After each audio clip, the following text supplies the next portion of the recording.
Bonsoir la famille, j'espère que vous allez très bien. Aujourd'hui, je vais vous parler d'un sujet qui est extrêmement fondamental, la famille. Quand vous commencez vos premiers boulots aux États-Unis. La famille, c'est quelque chose qui est très sensible, le sujet que je vais parler. Et les gens peuvent se sentir concernés, les gens peuvent se sentir vraiment offensés d'une manière ou d'une autre. Mais c'est des choses que si je ne vous dis pas, personne ne vous dira. C'est des choses que les gens n'en parlent pas, la famille. Mais c'est très important. Et surtout, j'ai constaté ça beaucoup dans notre milieu, les Africains. Parce que ici, c'est une chaîne, effectivement, qui est là pour aider à faire grandir la communauté africaine dans tous les sens aux États-Unis, la famille. S'il vous plaît, restez jusqu'à la fin de la vidéo parce que la troisième chose de cette vidéo va beaucoup vous édifier. C'est rien que trois choses. Je vous demande massivement d'aller sur ma chaîne YouTube. La famille, il y a de nombreuses personnes ici qui me suivent sur TikTok. Depuis les 2 dernières semaines que j'ai commencé à poster, les gens apprécient beaucoup mes vidéos. Les gens m'écrivent en inbox. J'apprécie ça. Mais j'ai aussi envie de grandir ma page YouTube. Vous partez sur YouTube, vous allez taper Gabriel Fono. Et vous me suivez juste. Vous partez sur Facebook, vous allez taper Bâtisseur Fono et vous me suivez juste. La famille, s'il vous plaît, je ne peux pas mettre le lien sur la vidéo parce que parfois quand tu mets le lien, l'algorithme de chaque réseau ne te rank plus comme il faut. Donc je préfère éviter ça. Comme je disais tantôt, il y a trois choses que vous devez vraiment connaître dans vos boulots aux États-Unis, surtout vos premiers boulots, surtout quand vous venez d'arriver. La première chose que les gens détestent au milieu du travail ici aux États-Unis, c'est les odeurs corporelles. La famille, je vous assure, c'est pas une insulte. Et je vous dis pas, c'est pas seulement les Africains qui ont ce problème, mais j'ai constaté que beaucoup de nos frères arrivent aux États-Unis et pas de bosser des odeurs corporelles et mettent tout le monde mal à l'aise. Je vais prendre quelques exemples pour vous expliquer par rapport à mon expérience, ce que j'ai vécu comme ça sur 4 différents boulots où j'ai travaillé, où j'ai vu des gens qui ont failli perdre leur boulot et on ne leur a même pas dit la raison parce que c'était tellement offensant que on ne peut pas dire à quelqu'un carrément qu'il a des odeurs corporelles. Vous voyez, c'est pas très bien. À l'époque, je travaillais pour une entreprise. Je ne vais pas donner le nom de l'entreprise pour éviter que la personne là s'identifie dans la vidéo et je vais non plus donner l'identité de la personne. Mais c'était un frère africain qui venait d'arriver. Il sortait d'un pays africain. Donc, quand le gars a commencé à travailler, tu sais, quand tu viens d'arriver ici, tu veux montrer que tu sais bosser. Tu vois, on travaillait dans le déchargement à l'époque là. Donc, le gars bossait, mais le gars transpirait beaucoup. Tu vois un peu. Donc, du coup, il dégageait des odeurs et les gens qui étaient autour de lui vraiment était mal à l'aise, tu vois. Donc, je me rappelle une fois, le manager lui a demandé de rentrer à la maison, mais il n'a pas su pourquoi. Le manager lui a demandé que, gars, il faut rentrer à la maison, reviens demain. Gars, il faut rentrer à la maison, reviens demain. Il a eu ça comme ça 2 ou 3 fois, mais il ne comprenait pas. Et à chaque fois qu'il venait devant les gens l'éloignaient. Les gens s'éloignaient. À chaque fois qu'il venait devant quelqu'un, la personne part. Ça m'a tellement offensé, la famille. Tu vois, et c'était difficile parce qu'il y a des gens que tu ne connais pas leur personnalité. Dès que tu leur dis un truc, ça devient ton problème, tu vois. Je ne savais pas comment lui dire, mais j'ai pris mon courage un jour. Je l'ai appelé frère, je lui ai dit, tu vois comment moi je travaille, non? Il m'a dit oui. Je lui ai dit, quand tu fais ce genre de boulot, que tu transpires beaucoup, tu vois, assure-toi que tu achètes des déodorants des aisselles. En fait, c'est ce que j'ai fait, j'ai acheté des déodorants des aisselles, je suis venu au travail, je lui ai remis les déodorants des aisselles, tu vois un peu. Il m'a dit que tu me remets ça pour quoi? Il a dit non, je te donne ça parce que c'est pour t'aider. Tu vois, chaque fois que tu viens devant ces gens-là, je ne veux pas donner la nationalité des gens qui partaient pour éviter que les gens voient ça comme un signe un peu, tu vois, un peu distinctif. Bon, je ne veux pas entrer dans les détails. Vous voyez un peu donc, quand il venait, les gens l'évitaient, il vient, les gens fuient, les gens parlent à côté comment ce gars ne se lave pas. Pourtant, le gars avait juste les odeurs corporelles, il sortait d'Afrique et il ne connaissait pas comment ça fonctionne. Tu sais, en Afrique, combien de personnes achètent des déodorants pour se nettoyer les aisselles? Beaucoup de gens ne le font pas parce que c'est des trucs qui coûtent $2,50, $3, disons presque 1500.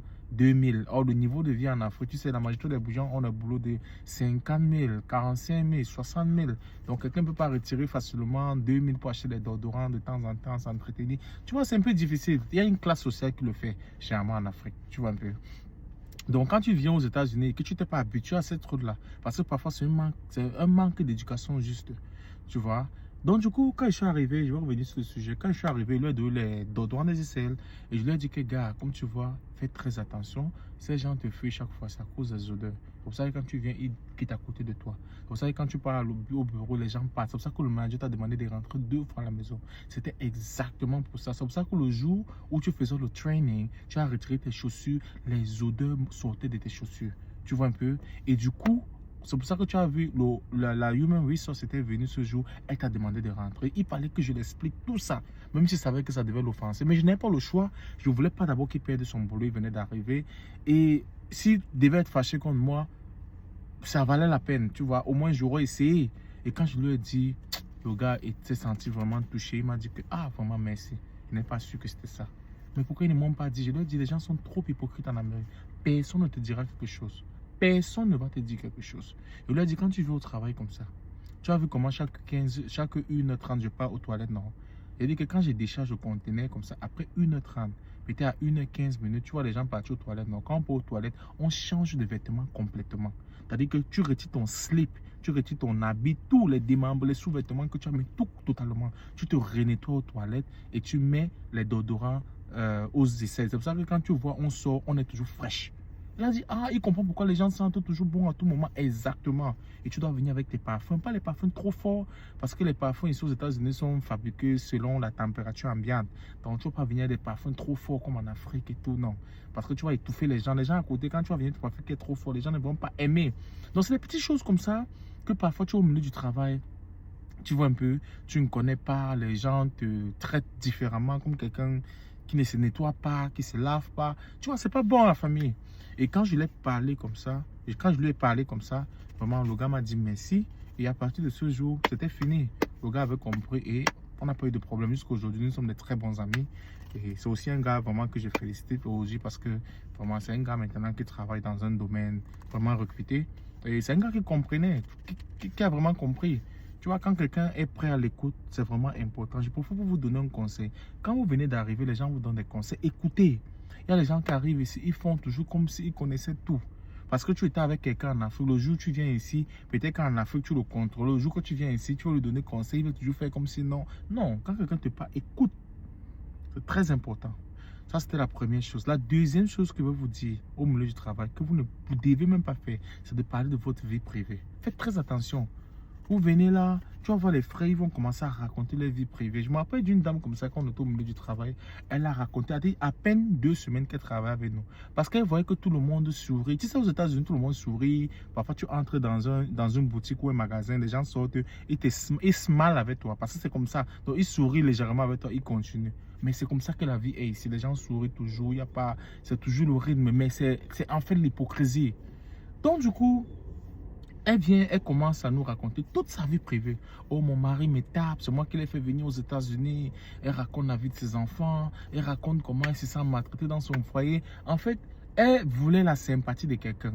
Tu vois un peu, mais c'est ta vie privée. Tu n'as pas besoin de dire ça à quelqu'un. C'est pas intéressant. Tu vois un peu, et c'est pas bon. Et plus tard, la femme travaillait. Parce que même les gens du bureau savaient déjà que, ah, vraiment, la femme, là, on dit que son mari passe le temps à la taper. Et les enfants sont comme ça à la maison. Lui passe le temps à boire. Tu vois, c'est pas bon. Elle avait tout raconté sa vie aux gens. Tout raconté jusqu'au jour où son mari, même quand on avait recruté son mari pour venir... Quand on avait recruté son mari pour venir travailler chez nous, tout le monde connaissait ce que son mari faisait. On ne pouvait plus le traiter avec respect. Tu vois un peu, on ne pouvait plus. C'est une femme qui travaillait dur, mais à un moment donné, même au niveau de la promotion, on a trouvé que c'est une fille qui n'avait pas de sécurité. Elle était insécure. Donc, ce n'était pas une fille qui était sûre d'elle. On a dit qu'elle ne peut pas manager le personnel. Donc, à cause de ça, même la promotion qu'elle pouvait avoir au niveau du travail, on avait refusé. Tu vois, quand tu bavardes beaucoup, là, tu vas venir raconter ta vie. Oh, non, tu n'as pas besoin de dire ça. Les gens s'en foutent de ta vie privée. Les gens sont venus se chercher aux États-Unis. Tu penses qu'est-ce que les gens ont à foutre de ta vie?